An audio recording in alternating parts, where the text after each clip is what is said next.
दोस्तों, हम सभी अपने जीवन में कभी न कभी कुछ ऐसा कर बैठते हैं जो हमारे दिल पर बोझ बन जाता है। कोई गलत शब्द, कोई गलत काम या फिर किसी के साथ अन्याय। और फिर मन में बस एक ही सवाल उठता है, क्या मेरा ये पाप कभी मिट सकता है? क्या मैं फिर से भगवान की नज़रों में शुद्ध हो सकता हूँ? आज मैं आपको बताऊंगी पाप मिटाने का असली रास्ता।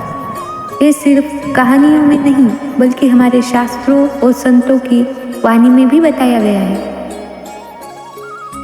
सबसे पहले समझिए कि पाप आखिर है क्या। पाप सिर्फ हत्या, चोरी या बड़े अपराध ही नहीं है। पाप वो हर काम है जो आपके भीतर के धर्म के खिलाफ हो। किसी का दिल दुखाना, झूठ बोलना, लोभ, क्रोध, अहंकार में बह जाना, ये सब भी पाप ही है। आज हम बात करने वाले हैं एक ऐसे विषय पर जो आपके जीवन को बदल सकता है। आज के इस वीडियो में हम इस रहस्य को खोलेंगे, शुरुआत से लेकर अंत तक, शास्त्रों से लेकर रियल लाइफ स्टोरीज तक। और ये वीडियो इतनी एंगेजिंग होगी कि आप एंड तक रुक ही नहीं पाएंगे। तो चलिए शुरू करते हैं। और याद रखिए, लाइक और सब्सक्राइब करना मत भूलना ताकि आपको ऐसे और भी डिवाइन कंटेंट मिलते रहे। हिंदू धर्म के अनुसार पाप वो कर्म है जो हमारी आत्मा को बंधन में डालते हैं। पाप 3 प्रकार के होते हैं, कायिक यानी कि शारीरिक, वाचिक जो वाणी से बोला जाता है, और मानसिक यानी कि मन से। उदाहरण के लिए चोरी करना कायिक पाप हुआ, झूठ बोलना वाचिक पाप, और किसी के प्रति घृणा रखना मानसिक पाप। इन पापों से हमारा जीवन दुखमय हो जाता है।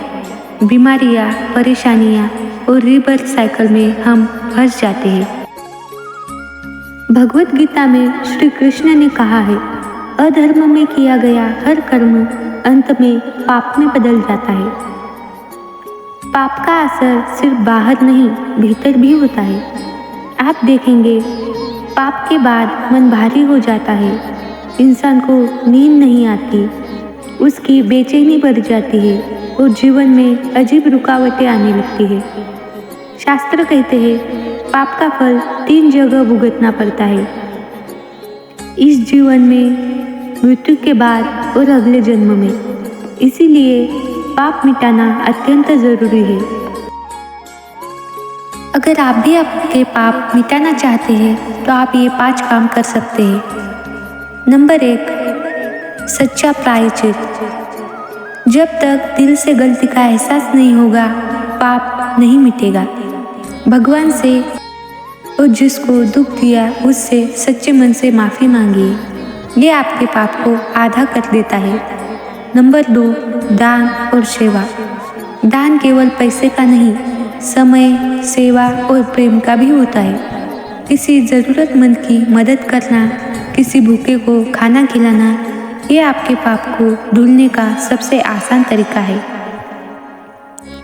नंबर 3, सत्संग या नाम स्मरण। राम, कृष्ण, शिव या माता का किसी भी रूप में भगवान का नाम लेना पाप धुलने में मदद करेगा, जैसे कि ओम नमः शिवाय या हरे कृष्ण या जय श्री राम। मन को शुद्ध करता है और पाप को राख कर देता है। नंबर 4, उपवास और तपस्या। शरीर और मन को अनुशासन में रखना, साधना करना, ये आत्मा को हल्का कर देता है। शास्त्रों में बताया गया है कि एक सच्चा उपवास 1000 पाप धो देता है। नंबर 5, अब से हर काम धर्म के अनुसार करना, यानी कि सत्य बोलना, दूसरों के साथ न्याय करना और लोभ, मोह, क्रोध को कम करना। जब आप खुद को बदलते हैं तो आपके पुराने पाप भी धीरे धीरे मिट जाते हैं। पुराणों में एक कथा आती है, अजाबिल नाम का एक पापी जिसने जीवन भर चोरी, झूठ और पाप किया। मृत्यु के समय उसने अपने बेटे का नाम लिया। उसके बेटे का नाम नारायण था। वो नाम भगवान के नाम से मिलता था। बस उसी क्षण उसके पाप धुल गए। और वो मोक्षों को प्राप्त हुआ। ये कथा हमें बताती है कि कोई भी कितना बड़ा पापी क्यों न हो, अगर अंत में सच्चे मन से भगवान को पुकार ले तो पाप मिट सकता है। अगर आप जाप मंत्र जाप वगैरह करना चाहते हैं तो आपके मन में सवाल आ रहा होगा कि कैसे शुरू करें। सिंपल है, सुबह उठकर 10 मिनट जाप करें।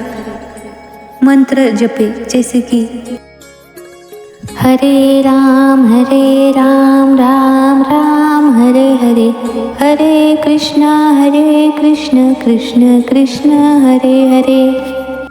ये मंत्र आप 5 बार दोहराइए या फिर लगातार 10 मिनट तक इसका जाप करें। फिर देखिए आपकी सुबह कैसे प्रसन्न होती है। ये जाप करने से न तो सिर्फ पाप मिटते हैं बल्कि हेल्थ इंप्रूव होती है, फोकस बढ़ता है और मोक्ष की प्राप्ति भी होती है। दोस्तों, पाप मिटाना सिर्फ पूजा पाठ करने से नहीं बल्कि अपने जीवन में सुधार करने से होता है।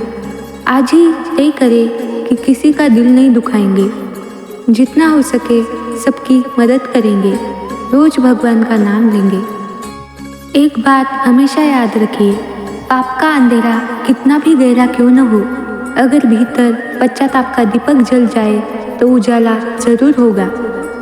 अगर आपको ये बात दिल को छू गई हो तो इसे सिर्फ सुनकर मत छोड़िए।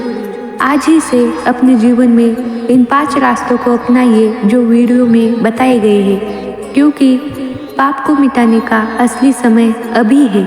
अगर आपको वीडियो अच्छा लगा हो तो प्लीज़ लाइक कीजिए, सब्सक्राइब कीजिए भक्ति जंक्शन 18 को, ताकि ऐसे ही और कंटेंट आते रहे। कमेंट में बताइए कि आप कौन सा मंत्र जाप करेंगे।